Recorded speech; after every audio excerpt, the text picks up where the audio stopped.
in the past I have touched upon Joy-Con not being the most comfortable controllers out there for some people, and it seems the solution is simple. If you find them hard to use something else. The thing is, alternatives in handheld mode are third-party Joy-Con. All of them have differing reliability, and better ones like the SplitPad Pro can be hard to find in some regions.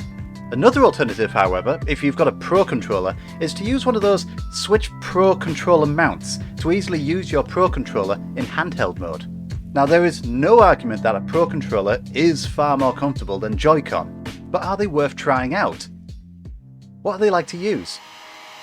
Hello fellow gamers, and is a Switch Pro controller mount right for you?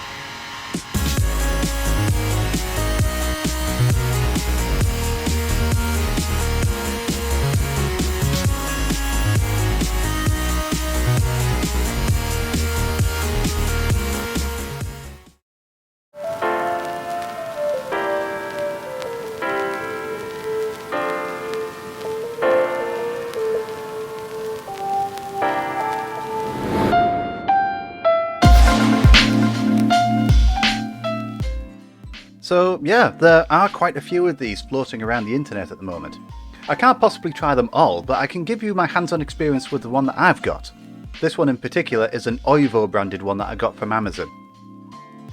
However, it seems to me that many of the other clamps really aren't any different, given other people's reviews of them. So for those who don't know, the idea of one of these mounts is that it gives you the best of both worlds. Portable gaming with a fully fledged official controller. You clip the mount around the Pro controller and then you affix your Switch onto the top. Now the fitting for the Switch itself may differ between models.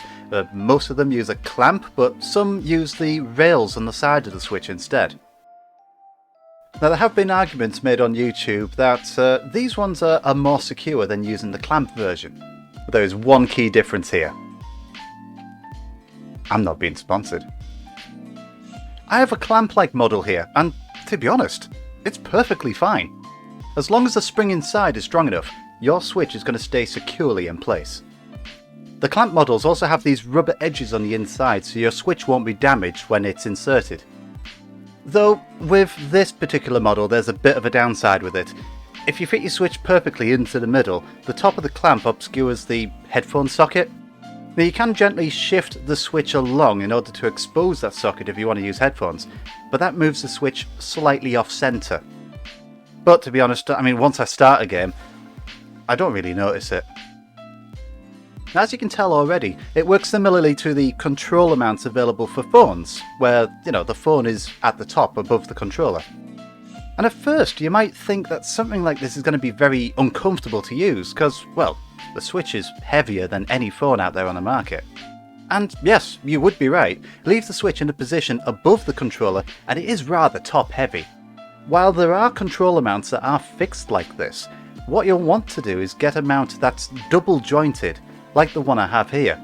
This way, you can position the Switch in front of the controller and tilt it up to your liking. This makes playing with one of these far more comfortable as the weight is much more balanced.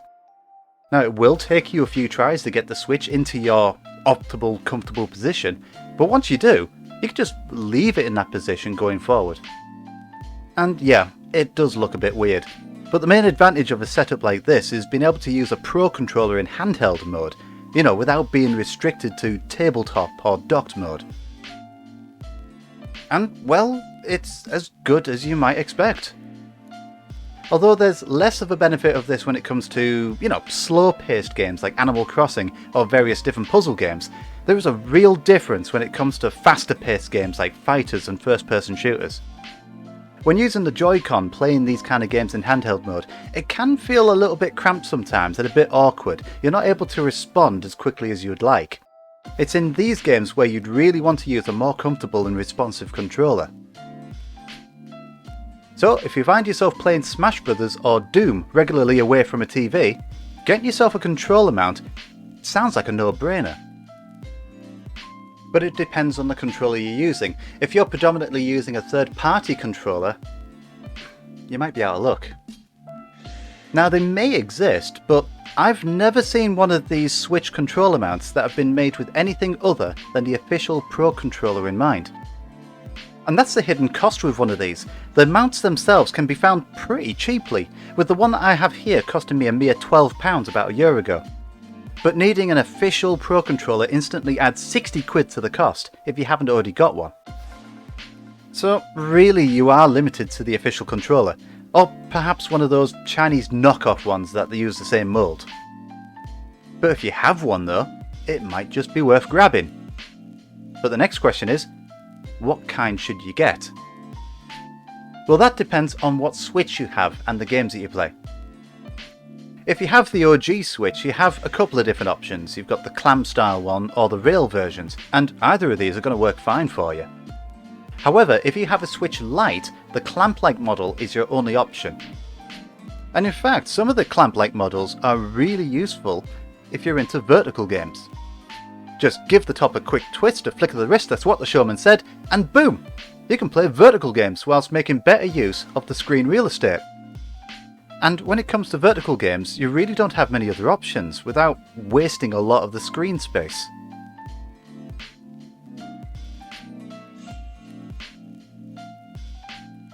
So, is the controller mount a better way to play the Switch in handheld mode?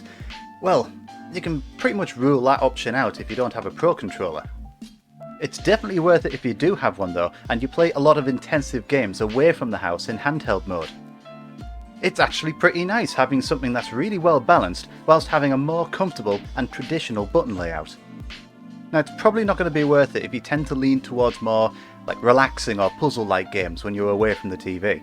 But in short, if you are a hardcore handheld player with access to a Pro controller, you're likely to get a lot of benefit from this.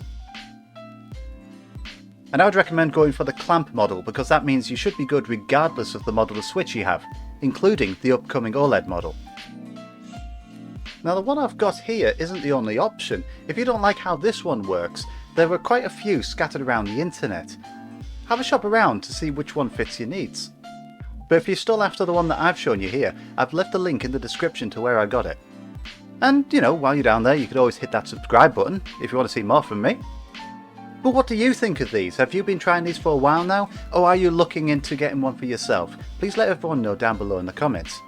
But anyway, I'm going to sign off now, so thanks very much for watching. Please leave a like if you liked the video, and I'll catch you all next time.